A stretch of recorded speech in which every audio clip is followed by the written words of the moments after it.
All right, y'all, what's good? So I wanted to make this live and start off by saying I am not going anywhere. I'm not going anywhere.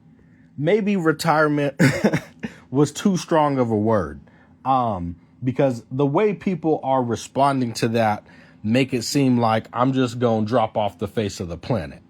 And that was never my plan to begin with. So let me just break down a few things about what's going to be coming from me going forward, and then we'll get into today's lesson about all the topics that I want to discuss. So like I said, for the past several years of being on this journey, I'm in a completely different place now than when I started. And over the past 2 years specifically, a lot has changed for me personally and when it comes to the business side. So I have an actual album dropping this year. I have an actual album, label support, all of that, the whole 9 yards. And you don't know what my deal is, so I'm not getting into those details because it's irrelevant, and you should trust that I'm smart enough to know what I'm doing. In the months leading up to that rollout, which is all happening now, even as we speak, the reason why I had to postpone cancellations during this period until the 21st and then in the beginning of March was to go to writers' camps where I write for other artists, some of your favorite artists who are looking to buy songs and things like that from talented musicians. And so I am working on the music side of things. I have an album coming out and I have to prepare for that rollout. I have to shoot music videos.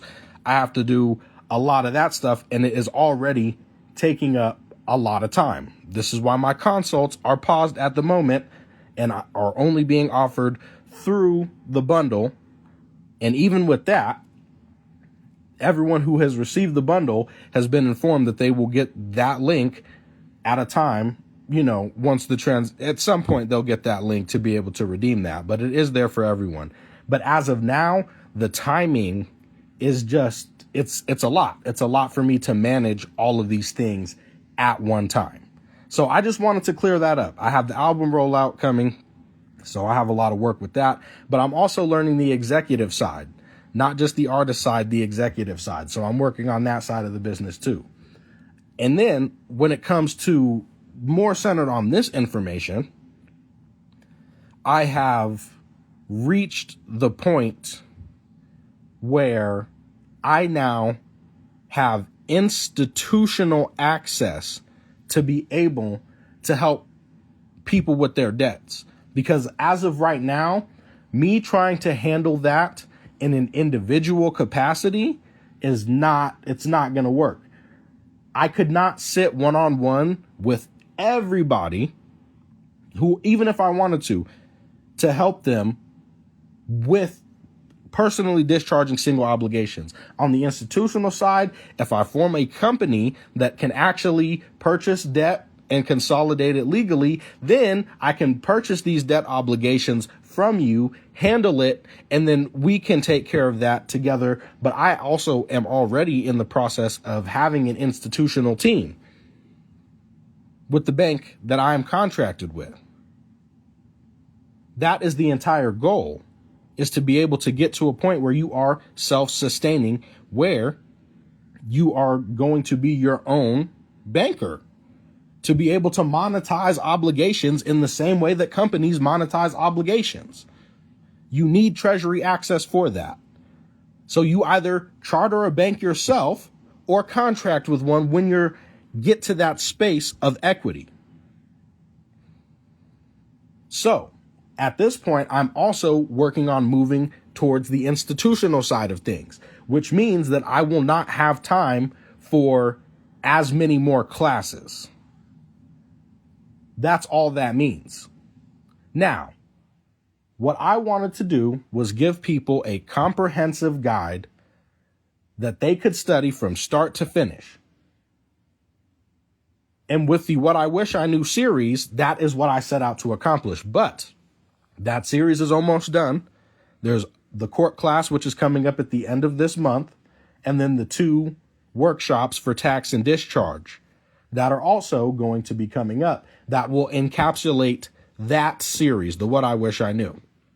But at this point, it's looking like I'm going to need to do another series that goes even further into the basics, because I keep hearing nobody tells you where to go, what to do. So I'm going to be doing law reviews. I'm going to be going through, the consumer protection laws, banking laws. I'm going to go through the UCC. I'm going to go through all of the doctrines that I teach and get more into those foundational principles. That is what I've currently decided. So you can look forward to that after the current series. So I will still be around doing that, as well, and scheduling those dates when it makes sense in my schedule for those classes. So even in the event that I am going to be a lot busier, I'm still going to make time to give out the information that I want to give out. Because when I originally started this page, I was mind blown by the information and just felt the need to compulsively share it.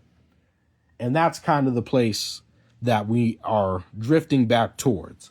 So just be aware of that. I'm not particularly going anywhere. I just have many more obligations that exist outside of just managing this. And some of that stuff is going to be Remedy Room exclusive, because I want to take care of the people who are supporting me. And so those law reviews are definitely going to be in there for sure for the Remedy Room people. They're going to get automatic access. So yeah, that's what I'm thinking I'm going to do after the current series, is just go again right back to the beginning and break everything down another layer. And then at that point, if you still can't figure it out, there isn't much I can do.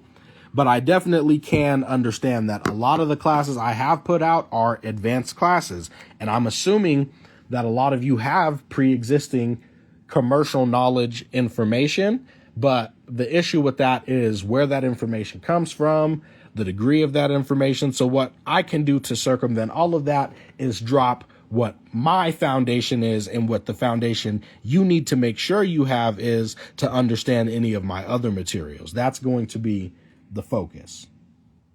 So I wanted to clear up those few things.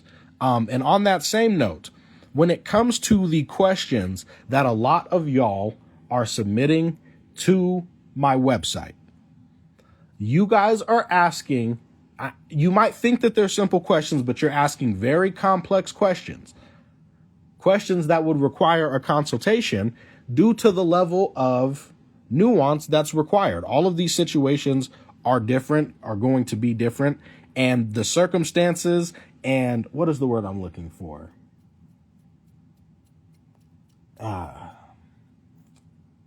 It's like evidence. Dang, it's right on the tip of my tongue.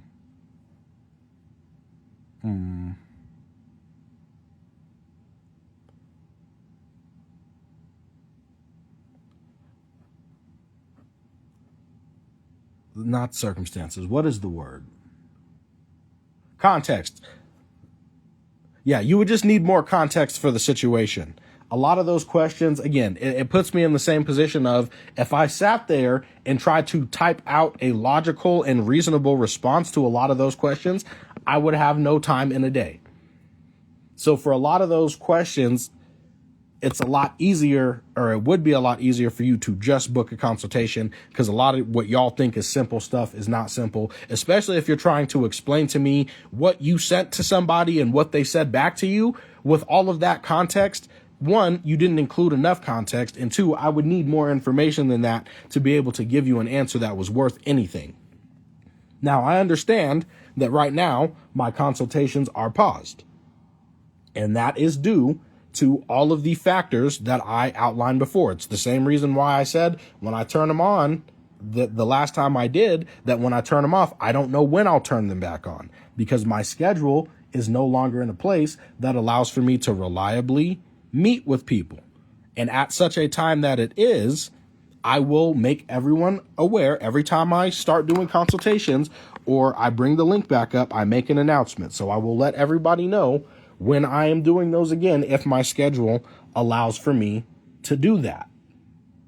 But as of right now, it's still unknown whether or not that's going to make sense further in the future than what I currently have planned out. And so I'm not going to commit to consultations 3 months down the line if I don't know exactly where I'm going to be at that time. And y'all do book me 3 months down the line. So it's why I just have to turn them off. Now, with all of that said, to get into the lesson of today, and really the lesson of all of this, the 4 things you need to understand: accounting law, trust law, contract law, and tax law. If you can understand those 4 subjects and the doctrines that they relate to, you'll never have any problems discharging anything. If you understand tax law and all the tax regulations, you understand why you can file a 1099-A, why you can file a 1099-B, why you can file a 1099-C, why you can file a 1099-OID, why you can file a 1040 or 1041, why you can file a 1040-ES, why you can file the 1040 payment voucher. All of those definitions, all of what those instruments are and what they need to be used for are given to you by the IRS through the Internal Revenue Code, through the IRS publications. That's it. Any information about taxes you can read in there, or corpus juris secundum on taxes, or any legal law review on tax law. When it comes to commercial law, you need to understand the UCC. That is Uniform Commercial Code. If you want to understand commercial law, you got to read the UCC. The UCC talks about everything: negotiable instruments, secured transactions. Article 8, Article 3, Article 9. Articles 1 and 2 in certain cases as well. But all of those, and then the consumer protection laws passed in accordance with those. TILA, Fair Debt Collection Practices, Fair Credit Reporting, Graham, Leach, and Bailey, RESPA.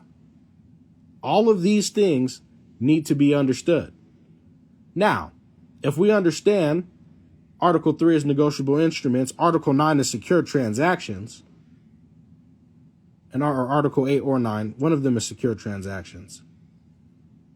And securities transactions, yeah, secure transactions and securities transactions, 8 and 9. They tell you how our transactions are governed. We know that they're securities because they have a maturity date past 90 days. And they're being traded on the secondary market. That's how we know they converted it into a security, even if it was initially a promissory note. So we know that it's a security because it's being traded on the secondary market. We can prove that. And if it's a security, that means you're the issuer of that security.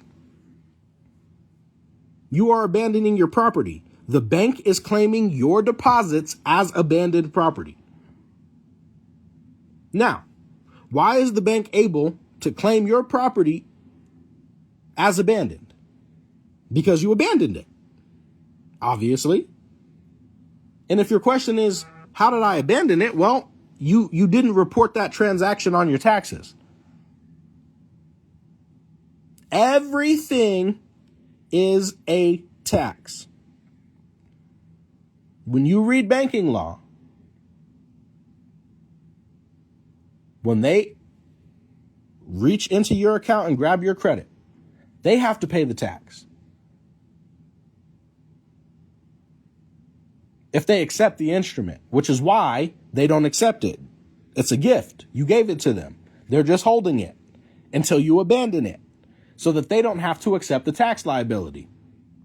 Now, this connects to the issue of our W-2s. Well, why do we get assessed for the taxes that we get assessed for?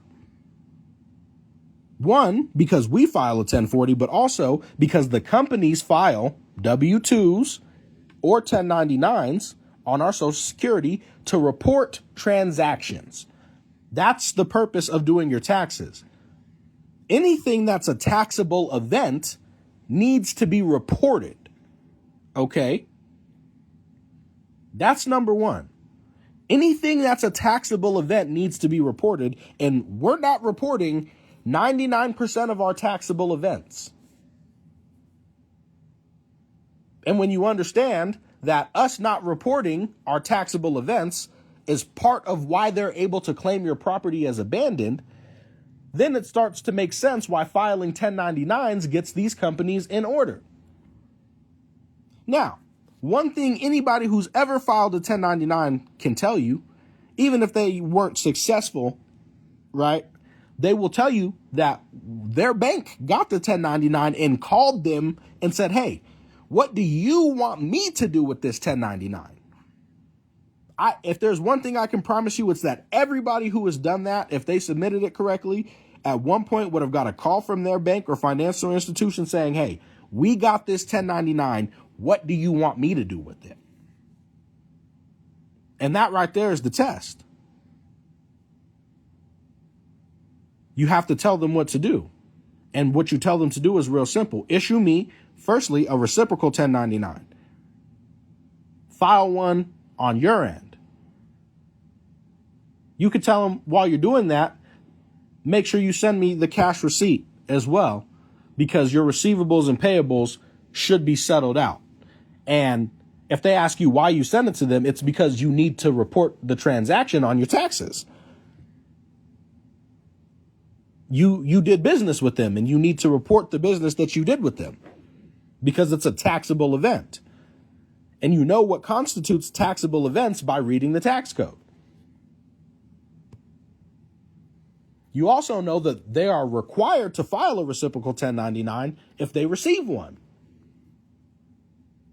If you receive a 1099 with someone else's information, you are required to file a reciprocal 1099.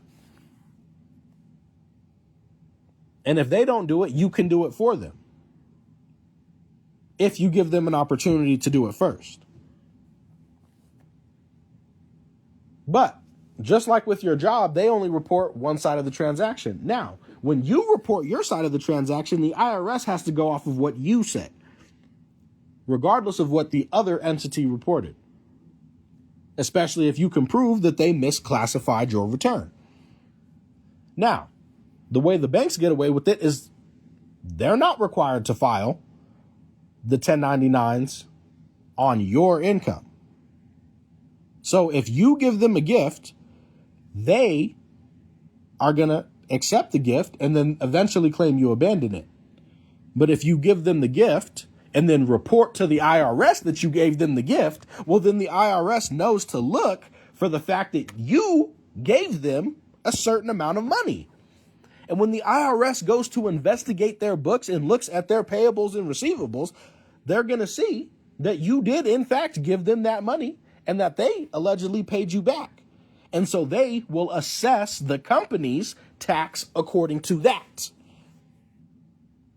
But they can't assess the company's tax if you never report the transaction in the first place. And then 3 years go by and the bank claims it's abandoned and now they file the taxes on it when it's beneficial to them. Anytime you receive a statement, a bill, an evidence of indebtedness, that constitutes a deposit. This is where the accounting law comes in. Your statement can be used as a deposit. That is accounting law. I wish Instagram was like TikTok, to where I could, on TikTok Live, I could have a screenshot up and I could read to you the accounting standard that I'm picturing in my mind right now that says that any evidence of indebtedness can be used as a deposit. Not only that, when you look into the powers of the banks and any lending company, they also have the power to receive bills due and other evidences of indebtedness to assign and transfer them. They say that in their words. These are not my words. They say that they can receive bills due and other evidences of indebtedness to settle obligations, to assign and transfer, and that's what they say. Okay? That's what they say. So your statements are evidence of a deposit. That's money. And if they don't send you a check or cash to go along with that, then it's evidence of a withholding for you in that amount. Just like if your job sent you a pay stub with no coupon or with no check attached. Imagine if your job sent you a pay stub with a record of how much you made, but no check. You had no check. That means that they withheld the entire check for tax purposes. So they're sending you a notice, hey, this is the amount that you are going to be responsible for on your taxes. That's all it is. So at the end of the year, you take that entire amount and you add it up and you file it on your taxes through the form of a 1099-A, 1099-B, 1099-C, or OID, whichever is applicable. And I'm telling you right now, they are all applicable for all of your transactions, depending on how you want to frame them, which is why you have to understand, one, you gave them an instrument in the first place. That's the acquisition. They traded your instrument. That's the barter. The moment that they sold your instrument the first time, they had to first make it look like they paid you off and settled their accounts payable and receivable. That's the 1099-C.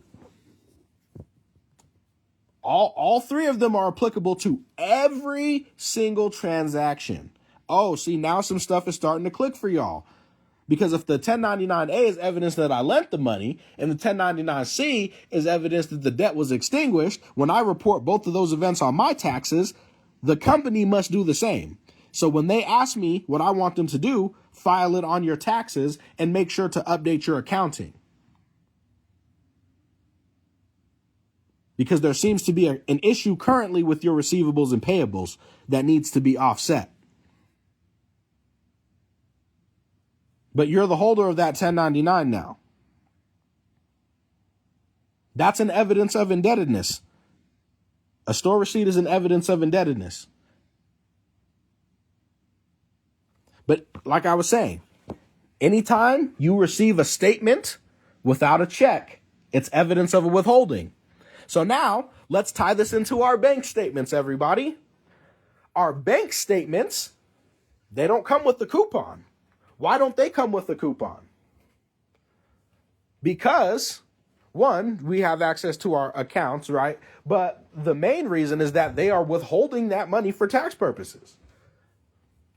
Because all of the money that you see on those statements, you can double it easily. And they would owe you that in equity from the fact that they have been trading your security. Right? So, that's why they send you the statements with no coupons, because it's all a withholding. Which is why if you don't do the barter process, you're not going to be able to claim back the withholdings that are evidenced by your statements. See, I'm trying to tie this together for y'all so that you understand. The statements are the evidence of the indebtedness. They are the evidence of the transaction because they are evidence of a deposit. Evidence that I gave them money. So if the IRS is asking, well, where is this money coming from? Well, here's all my statements. And as you can see, these are deposits, which are cash, which means I gave them money. And with my money, they have facilitated these transactions.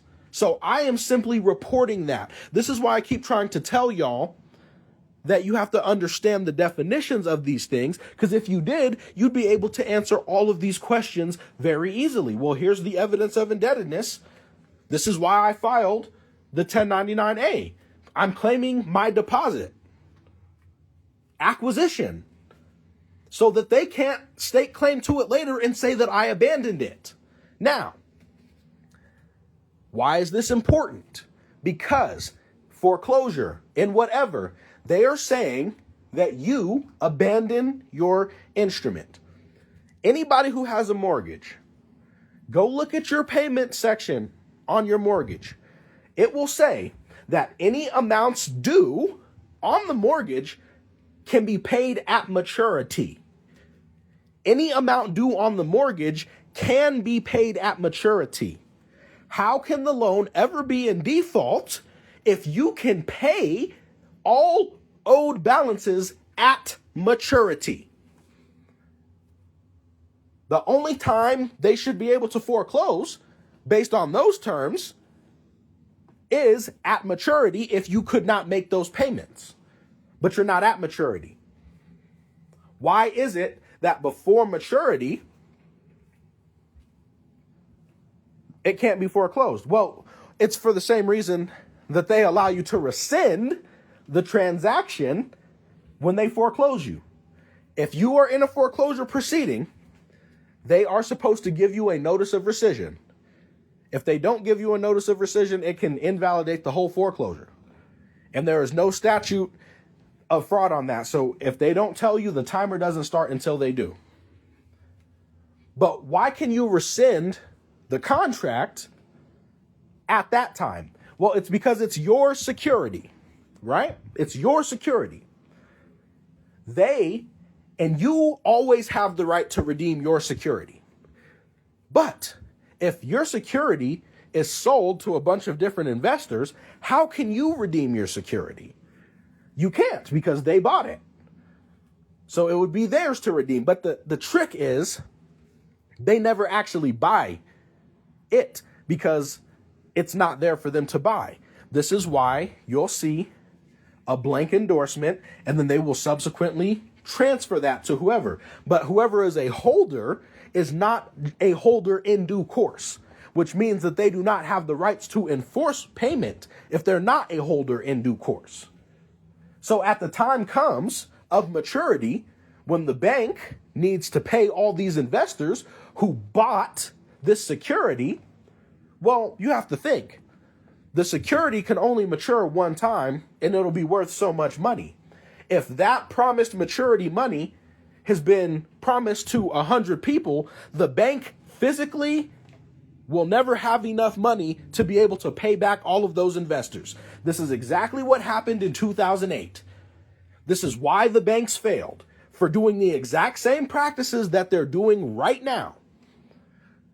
Over securitizing loans, and then when the maturity comes due for all of these, the banks collapse because they cannot support to pay back all of the investors. They can only pay whoever is currently holding the note at the time that it is transferred to them. They're the ones receiving payment only for that time. But when the time comes to mature and collect that security, they can't do it. Now, the reason why you can rescind is, again, they never can transfer ownership of them. They never actually transfer the notes. Now, when it comes to REMIC trusts, these are the trusts that your instruments are sold into. When it comes to REMIC trusts, if they do not pay out 90% of their income to investors through dividends and other means, they have a tax liability on that amount. But the reason why they can't pay out all of those investors is because they don't have the actual notes to be able to do that. They don't have the notes to be able to do it. So they don't, and they can't. And so what they do instead is charge you for the tax liability. So just like any other statement that you get without a check, it represents a withholding. They have withheld that amount for you in tax, and you need to report it as income. That simple. Now, when it comes to rescission, let's take that another layer. Rescission When you are rescinding a transaction, it is supposed to make both parties whole again. So you have two options, because this is how it works. You provide a security. In exchange for the security, they're supposed to give you the money. And then you can use the money to do whatever you want, and the bank is satisfied because they took your application, deposited it into an account, which was their receivable. Then they generated a payable account. But instead of transferring your receivable into the payable account, they wrote themselves a check for the amount of your receivable and wrote that check to themselves. So now they have become the custodian of your funds, which you didn't give them permission to do, or you did inadvertently. But once they write that check to themselves and give it back to you, now you have to pay them back because they transferred it to themselves first, which they can't do. Now, after they transfer it to themselves and start making you pay that account, they make it look like they pay you first before they give themselves the check. But regardless, at that point, the only reason you have to pay them is because they stole your money, essentially. They stole your money and then proceeded to monetize the obligation. But when you're rescinding, you're supposed to get back everything. So you give back the chattel, the collateral. So if it's a car transaction, you give back the car. And then they cancel the application and you get nothing? No. See, the whole piece about rescission that everybody's missing is that when you do a rescission, yeah, sure, I'll give you back the collateral, but you're going to have to give me back the money that you got from my instrument. That's the part all of y'all are missing from the rescission. If you give back the collateral, they have to give you the actual money. They got to cut you a check because they approved your credit. Just because you rescind the transaction, that doesn't unapprove the credit and unissue the credit. The credit line is still there. So give me a check and give me that money. Your payables and receivables satisfied, give me the money. That's rescission. That's rescission. But that's also why, if you do rescission properly, you can tell them, look, I want to rescind the transaction, but you can keep the security and the money, and I'll keep the property. This is why it says on anybody's mortgage, go read it. If you have a mortgage, go read it. Go read your rescission. It'll say, if you would like to keep the property as well, when you rescind the transaction, you need to inform them that you want to keep the property. Why is it that you can keep the property if you rescind the transaction? Because they keep the money. So that's the whole layer of rescission that people don't even understand.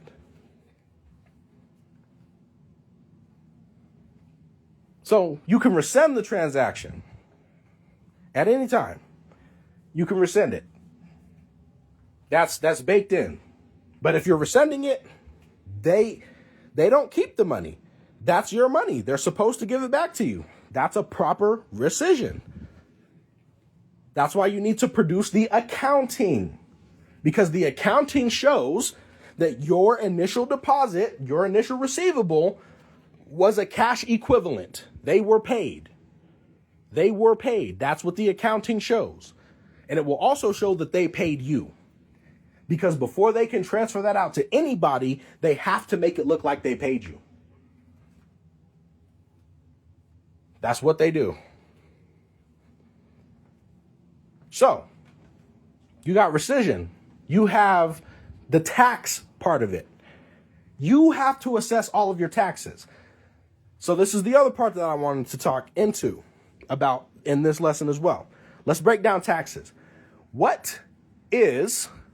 So firstly, all of our obligations are tax class 5. Your W-2 is tax class 5.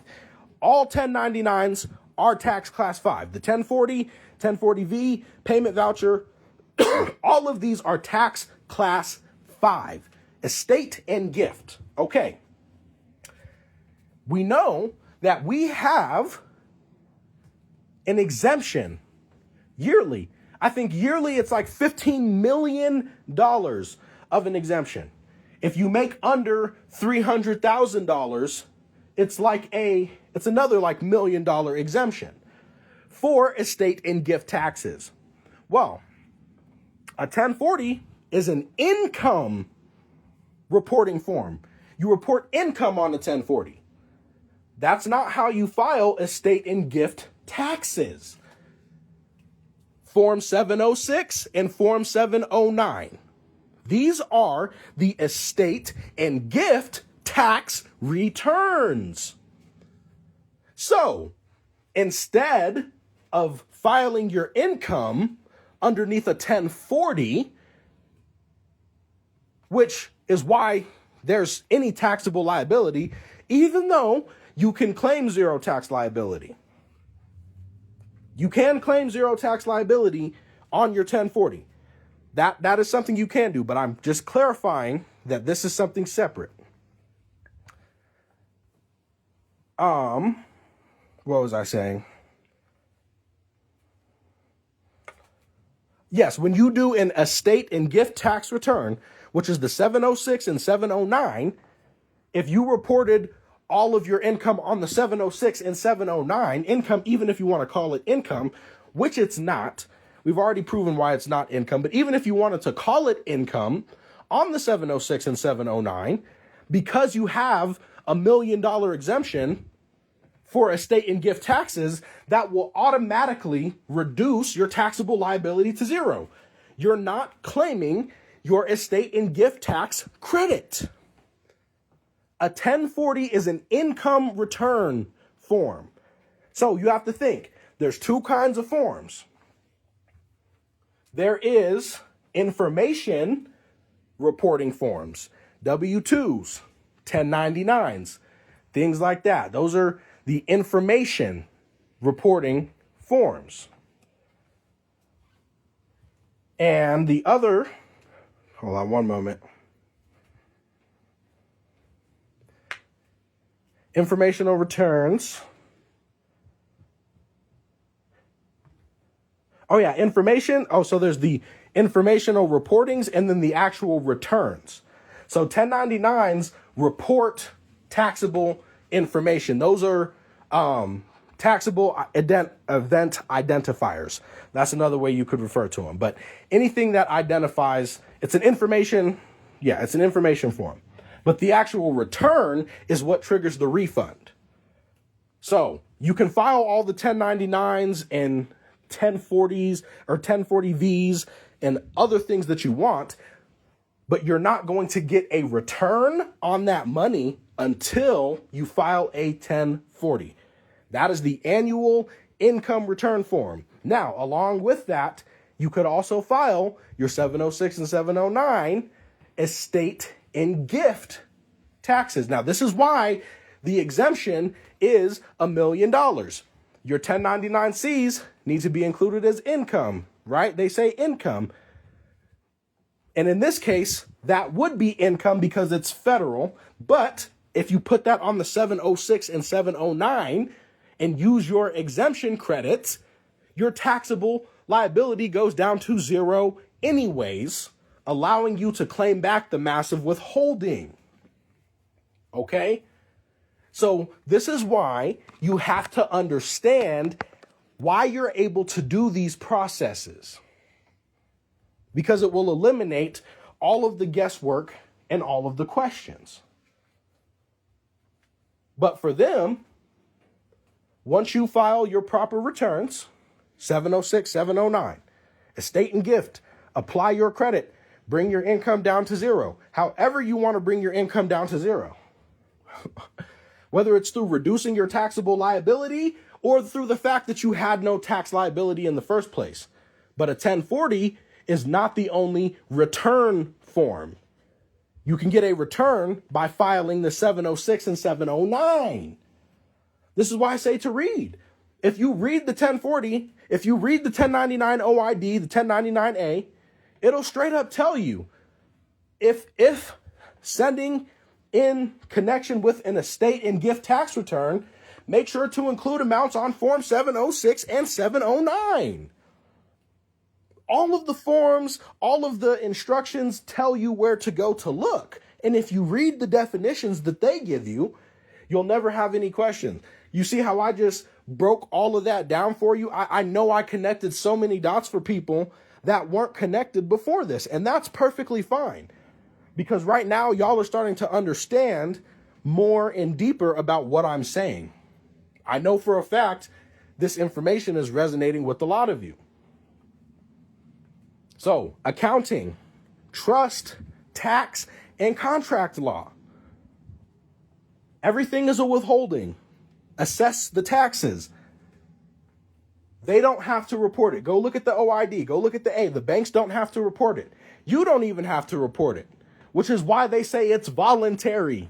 You notice how they stick that word in there all the time? It's voluntary. It is. And the reason why the payables and receivables of the Treasury are so messed up is because nobody, and I mean nobody, is filing their taxes properly and assessing taxes on all the money that they give out.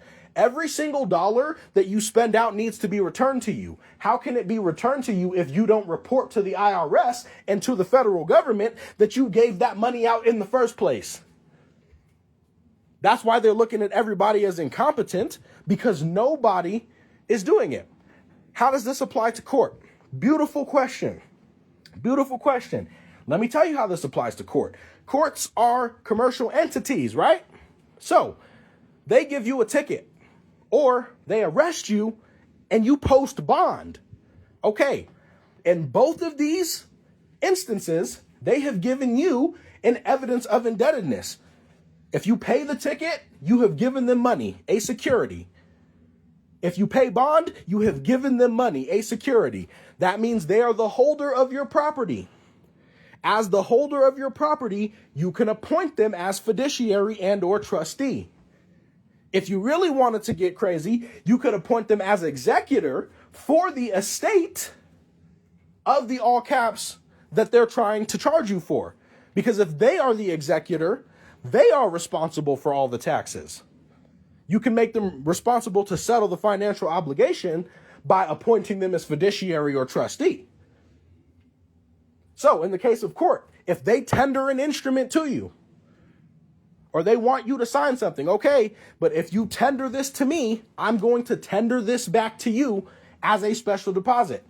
And if I'm going to tender this back to you, I'm going to appoint you as fiduciary. And as fiduciary, you need to make sure that this is handled on my behalf, Mr. Prosecutor or Mr. Judge, whoever I feel like appointing to that seat.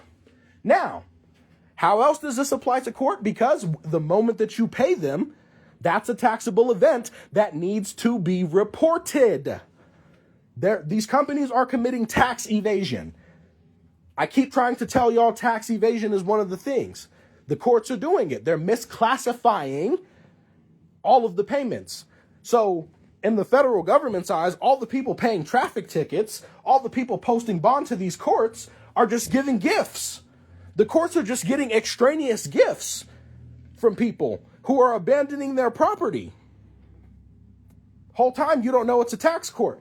How do you know it's a tax court? Because every single court, according to the United States Code, I can pull the code up. Every single court has a delegation of authority by Congress except for tax courts. So if I go in there and I say, hey, do you have a delegation of authority by Congress? Because if not, this is a tax court. And if this is a tax court, I need your EIN so I can report this transaction on my taxes. Did you not receive payment from me? I need to make sure that this payment is not commingled with any of your funds. I need an affidavit from you, the judge, and the prosecutor stating that you have no financial interest in connection with this case. You don't oversee distribution of funds. You're not a beneficiary of any funds in any way, shape, or form. Because if you are accepting a commercial instrument in this way, then you need to be held liable on the taxes. That's it. Is it 3002? Yeah. 28 USC 3002, subsection 2, court defined. If they don't have the delegation from Congress, it's a tax court. Now, this is how we get caught up in the wrong jurisdiction. I haven't posted this video. I'm going to post it. Due to the nature of our judicial system, the public and the private remedies that exist in the nature of them, the court case that I'm going to post from the Supreme Court is one that says that whichever court first contracts over the matter is the court that must see that case through to the end, even if it is the wrong venue. So if you go into a tax court voluntarily, not knowing it's a tax court, thinking it is an Article 3 court, not listed in your, any court created by the Congress of the United States, excluding the United States Tax Court. So if they don't have a delegation from Congress, they're a tax court.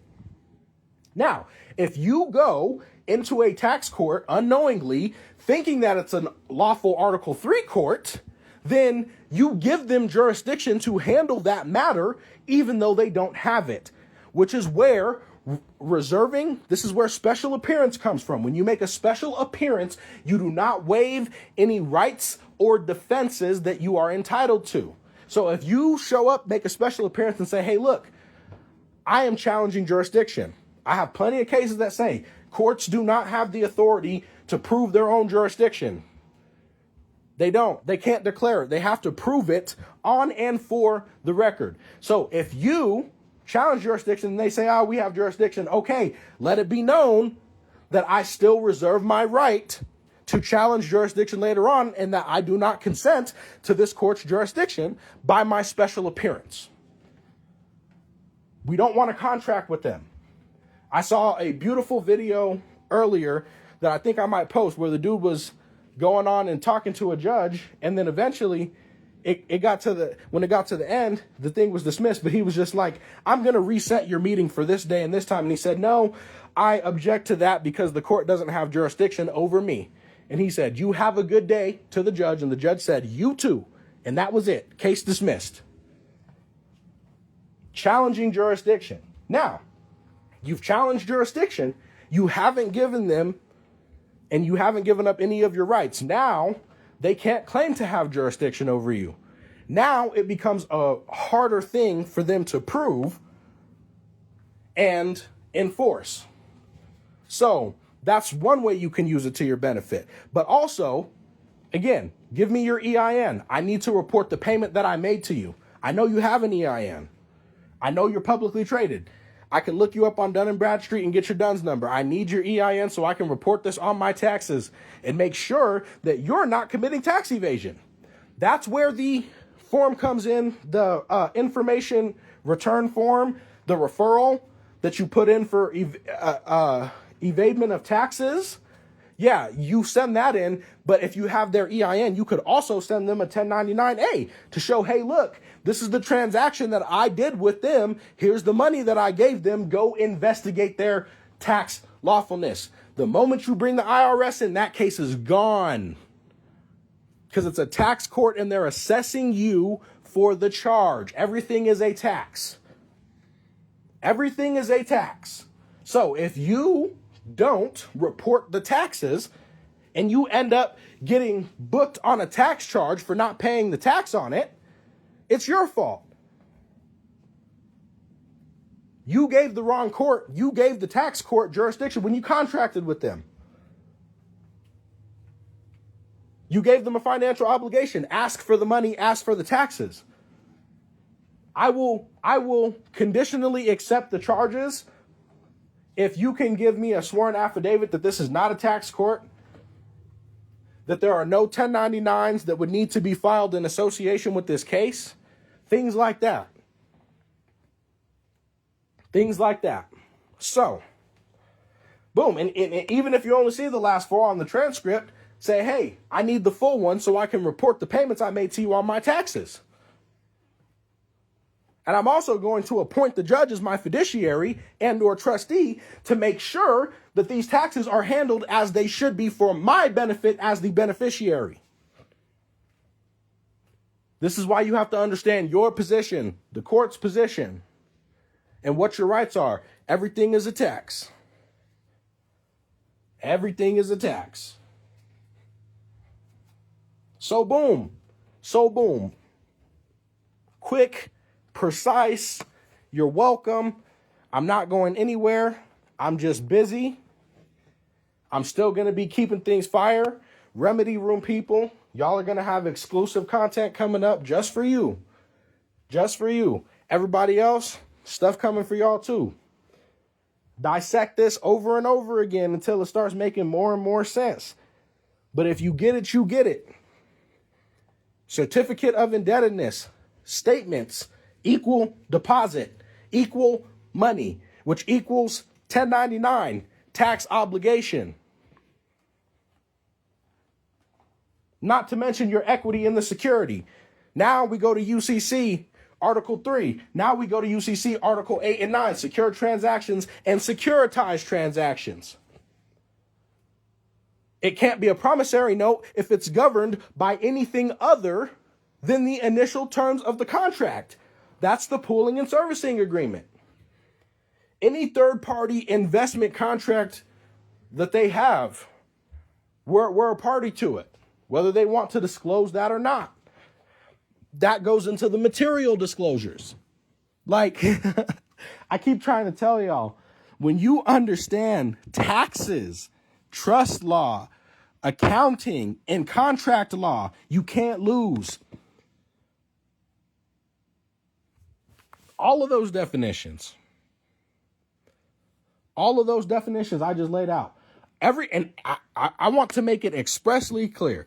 Every single thing that I have talked about in this live, I have talked about throughout all of the current classes that I have released from my new series, starting with the discharge video, the 2025 discharge video, starting with that and everything I've done after. Everything that I have mentioned to y'all is in those classes. Every single one. I can tell you where to find it in the discharge class. I can tell you where to find it in the enforcement class. I can tell you where to find it in the 10 or in the tax class. I can tell you where to find all of that information I just laid out in all of my classes. It's all there. But like I said, after the current series, we got court class. Court class is coming up on the 28th. That is the end of this month. That is the end of this month. Right now, sign up is only available through the bundle. I may or may not add a separate sign up link for that. I saw someone ask if I was going to be doing the 2 times payments in the future as well. Yes. And what I'm hoping is that after this first transaction and people get more comfortable, I can roll it into all of my payments. So anything you get from me, I'm wanting to be able to come back. That's the goal. But people got to be able to figure out this one first. And then once they see the magic, then we'll be good to go from there. But I'm not going to just automatically roll that out to everything without giving you guys a test pilot. That would just be irresponsible. I'm a receipt guy. So anything that I do, I'm going to show y'all this is how it works. I'm going to show you it working. And then we're going to move forward. That's always how it is. I try everything first. I've already monetized obligations in the way that I'm trying to monetize them for y'all right now. But after that, I like I said, I'm going to have another series that's going to be law reviews of all the doctrines. It's going to be trust, tax, accounting, everything that I talked about in here. I'm going to have in-depth law reviews on those coming up as well. Just got to make it work with my schedule. Like I talked about in the very beginning. If you weren't here, you can go back and rewatch it. I gave a lot of information, in this live, a very lot of information. So just keep that in mind. I wanted to give y'all those updates, clarify a few things, give y'all a little lesson, let you know you're still in my thoughts. I haven't forgot about y'all, but things are changing and I can never disappear. Like I said, I started this to connect with people and teach, and I genuinely enjoy teaching and connecting with people. So I'm going to keep doing that, even if I can't give all the time to it that I once could. Y'all got to understand. I was broke, living in my girlfriend's basement. That was it. But now I know how to make money. Quite literally, I know how to make money. And now I have so much other stuff going on that I physically cannot post as much as I used to, or as much as I would like to. And that's not a bad thing. It just means things are going to be different. So wanted to just drop that on y'all. You know what I'm saying? I appreciate everybody coming through. I am going to post this. So if there's anything you didn't, you missed, don't worry about that. And also, it doesn't matter if you haven't filed taxes in years, you can still start whenever. And the reason for that is that you don't have any liability. You can always do whatever you need to do. Like I said, for some of y'all asking more complicated questions, you're going to have to book a consult. They're not currently available, but when they are, I'll let y'all know. Like I said, I'm going to keep y'all posted on everything. And yeah, but I got some more fire videos coming for y'all. I think I'm going to post videos on a few of the things that I talked about. One, the definition of a court, because we're in the court process. And then also about the two different jurisdictions and how you contracting is what gives them jurisdiction. And then I'm going to do a little jurisdiction lesson on why they can't just say they have jurisdiction. So I think that's going to be coming today. If it doesn't, it'll definitely be coming by tomorrow. So be on the lookout.